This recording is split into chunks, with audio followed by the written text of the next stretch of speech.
Hello students, आज हम आपको प्रिपरेशन ऑफ हेलो एल्केन सिखाएंगे। और हेलो एल्केन को जनरली हम दो प्रोसेस से बना सकते हैं।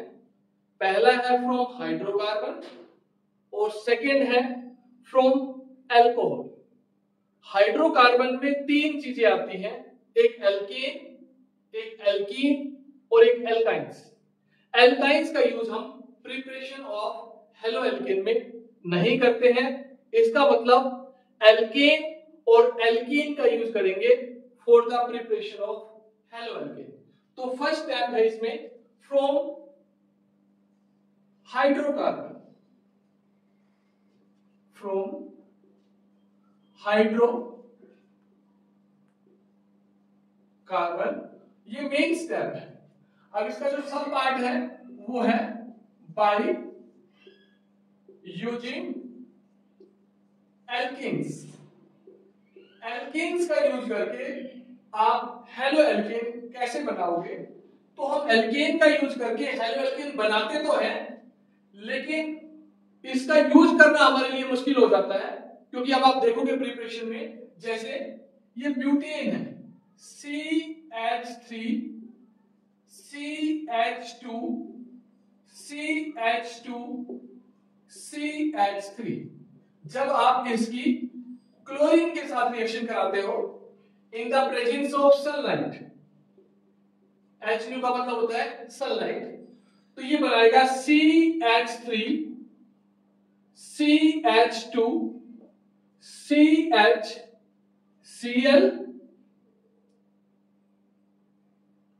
CH3 plus CH3 CH2 CH2 CH2 Cl।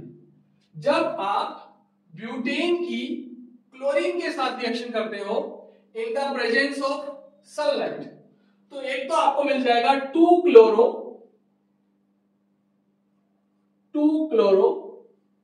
Butane और उसका नाम होगा 1 क्लोरो ब्यूटेन। अब हमारे साथ प्रॉब्लम यह है कि इनको सेपरेट करने में हमें काफी डिफिकल्टी का सामना करना पड़ता है। इसलिए मैं आपको बता रहा था स्टार्टिंग में कि एल्कीन से हेलो एल्केन जो बनाते हैं ये एक थ्योरेटिकल प्रोसेस ही है। प्रैक्टिकल लाइफ में इस प्रोसेस को यूज करना हमारे लिए पॉसिबल नहीं है, क्योंकि जब आप ब्यूटेन की क्लोरीन के साथ रिएक्शन करोगे in the presence of sunlight, तो आइसोमर्स ऑफ हेलो एल्केन बन जाते हैं जिनको सेपरेट करना इतना इजी नहीं है। तो ये आपका फर्स्ट प्रोसेस हो गया बाय यूजिंग एल्केन्स। फिर देख लीजिए, जब भी एल्केन्स की किसी भी हैलोजन क्लोरीन या ब्रोमीन के साथ रिएक्शन करेंगे in the presence of sunlight, तो आइसोमर्स ऑफ हेलो एल्केन्स बन जाते हैं जिनको सेपरेट करना इजी नहीं है। सेकेंड है बाय यूजिंग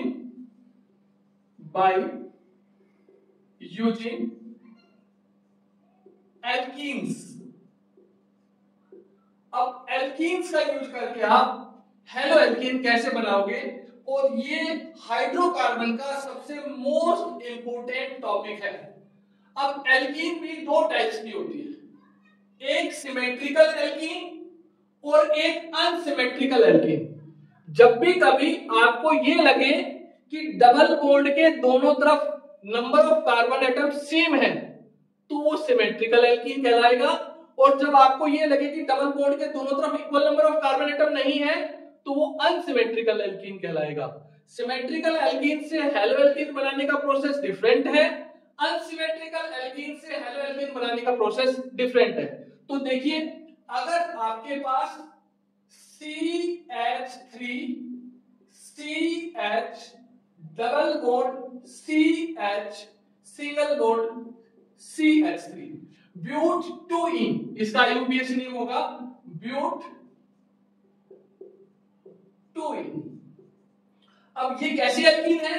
सिमेट्रिकल एल्कीन है। क्यों? क्योंकि ये डबल बॉन्ड है, इसके इस तरफ कितने कार्बन एटम है? 1 2। ये डबल बॉन्ड है, इसके इस तरफ कितने कार्बन एटम है? 1 2। तो जब सिमेट्रिकल एल्कीन होगा और सिमेट्रिकल एल्कीन के अंदर आप HCl ऐड करोगे, क्या ऐड करोगे? HCl। तो ये हाइड्रोजन और क्लोरीन में से एक डबल बॉन्ड के इस कार्बन में आ जाएगा, एक इस पे आ जाएगा, लेकिन इसके लिए कोई हार्ड और फास्ट रूल नहीं है। आप अपनी मर्जी से हाइड्रोजन को दोनों डबल बॉन्ड वाले किसी एक कार्बन के साथ अटैच कर दोगे, क्लोरीन को किसी दूसरे कार्बन एटम के साथ, लेकिन अटैच करते हैं डबल बॉन्ड वाले के साथ ही। तो क्या बन जाएगा? ये बनेगा CH3 CH। अब मैं इस वाले कार्बन के साथ हाइड्रोजन लगा रहा हूं, तो ये हाइड्रोजन लगा दिया, डबल बॉन्ड टूट जाता है। जैसे ही आप डबल बॉन्ड वाले दोनों कार्बन पे एक पे हाइड्रोजन अटैच करोगे, एक पे क्लोरीन अटैच करोगे, तो डबल बॉन्ड टूट जाएगा और ये बन जाएगा CHCl और CH3। इसका IUPAC नेम होगा 2-chloro-ब्यूटेन।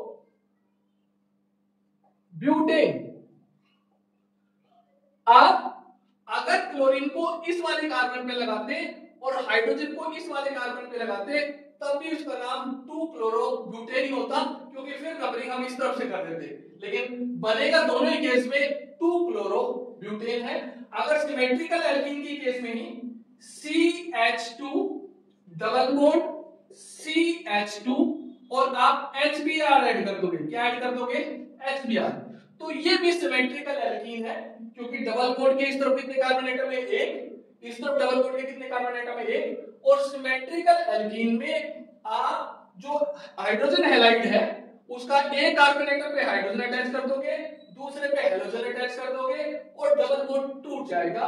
तो ये बन जाएगा CH2, हमने इस पे हाइड्रोजन लगा दिया, CH2 इस पे ब्रोमीन लगा दिया। इसका IUPAC नेम होगा 1-bromo इथेन।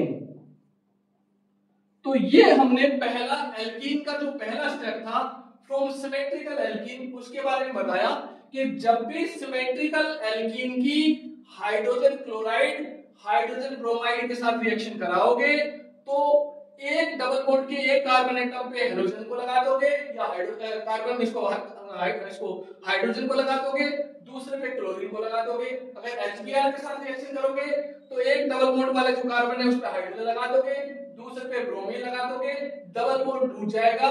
तो ये था सिमेट्रिकल एल्कीन से आपका प्रिपरेशन ऑफ हेलो एल्कीन। अगर अनसिमेट्रिकल एल्कीन है CH3 CH double bond CH2। अब देखिए डबल बॉन्ड में इस तरफ कितने कार्बन एटम है? 2, और इस तरफ कितने कार्बन एटम है? 1।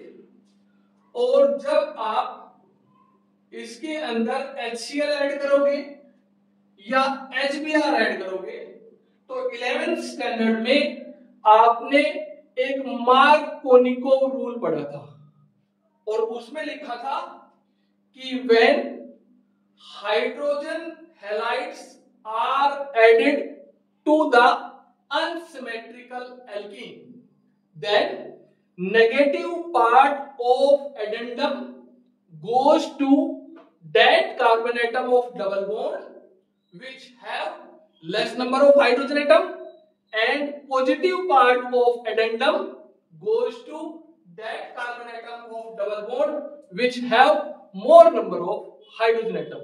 जैसे अगर HCl है तो ये टूटेगा तो H के ऊपर प्लस चार्ज आ जाएगा और Cl के ऊपर माइनस चार्ज आ जाएगा। तो अनसिमेट्रिकल एल्कीन के अंदर जब आप HCl या HBr ऐड करोगे तो negative part double bond edge पर Markovnikov rule, negative part double bond के उस कार्बन के पास जाएगा जिसके पास लेस नंबर ऑफ हाइड्रोजन है, और पॉजिटिव पार्ट डबल बॉन्ड के उस कार्बन के पास जाएगा जिसके पास मोर नंबर ऑफ हाइड्रोजन है। तो एज पर मार्कोनिकोव रूल ये बन जाएगा CH3 CH Cl CH2 और H। देखिए ये डबल बॉन्ड था, इसके पास कम हाइड्रोजन है, इसके पास ज्यादा हाइड्रोजन है, तो हमने बताया कि HCl किसमें टूट जाएगा? H+ और Cl। तो ये पॉजिटिव पार्ट ऑफ एडेंडम कहलाएगा, ये नेगेटिव पार्ट ऑफ एडेंडम कहलाएगा। तो मार्कोनिकोव रूल के अकॉर्डिंग जो पॉजिटिव पार्ट है वो डबल बॉन्ड के उस कार्बन के पास जाएगा जिसके पास मोर नंबर ऑफ हाइड्रोजन है, क्योंकि इसके पास 2 हाइड्रोजन है, इसके पास 1 हाइड्रोजन है। तो पॉजिटिव पार्ट डबल बॉन्ड के उस कार्बन के पास जाएगा जिसके पास मोर नंबर ऑफ हाइड्रोजन है। नेगेटिव पार्ट डबल बॉन्ड के उस कार्बन के पास जाएगा जिसके पास लेस नंबर ऑफ हाइड्रोजन है और डबल बॉन्ड टूट जाएगा। ऐसे ही अगर CH3 CH double bond CH2 में आप HBr ऐड करोगे तो सेम प्रोसेस मार्कोनिकोव रूल लगाएंगे। ये नेगेटिव पार्ट कहलाएगा, ये पॉजिटिव पार्ट कहलाएगा।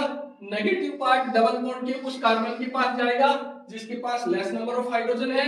पॉजिटिव पार्ट डबल बॉन्ड के उस कार्बन के पास जाएगा जिसके पास मोर नंबर ऑफ हाइड्रोजन है। तो ये बन जाएगा CH3 और इसका IUPAC नेम होगा 2-क्लोरो प्रोपेन और ये बनेगा CH3 CHBr और CH2H। इसका नाम होगा 2-ब्रोमो प्रोपेन। तो ये था जब भी कभी हाइड्रोजन क्लोराइड और हाइड्रोजन ब्रोमाइड को आप अनसिमेट्रिकल एल्कीन के अंदर ऐड करोगे तो कौन सा रूल फॉलो करेंगे, मार्कोनिकोव रूल। और मार्कोनिकोव रूल की स्टेटमेंट आपको बताई थी कि व्हेन HCl और HBr are added to the unsymmetrical alkene then negative part of addendum goes to that carbon atom of double bond which have less number of hydrogen atom and positive part of addendum goes to that carbon atom of double bond which have more number of hydrogen atom। Unsymmetrical alkene में ही एक और case बनता है जिसको हम बोलते हैं anti Markovnikov rule. Anti Markovnikov rule में सिर्फ और सिर्फ HBr को ऐड करते हैं अनसिमेट्रिकल एल्कीन के अंदर और किसकी प्रेजेंस में, in the presence of benzoyl peroxide. और ये जो है ये मार्कोनिकोव रूल का अपोजिट है। एंटी मार्कोनिकोव रूल में जब आप HBr को अनसिमेट्रिकल एल्कीन के अंदर ऐड करोगे तो negative part of addendum goes to that carbon atom of double bond which have more number of hydrogen atom and positive part of addendum goes to that carbon atom of double bond which has less number of hydrogen atom। आप इस example के through देखिए CH3 CH double bond CH2 plus HBr। ये भी ध्यान रखिए कि anti Markovnikov rule में सिर्फ और सिर्फ हाइड्रोजन ब्रोमाइड को ऐड किया जाता है और ये रिएक्शन बेंजोइल परऑक्साइड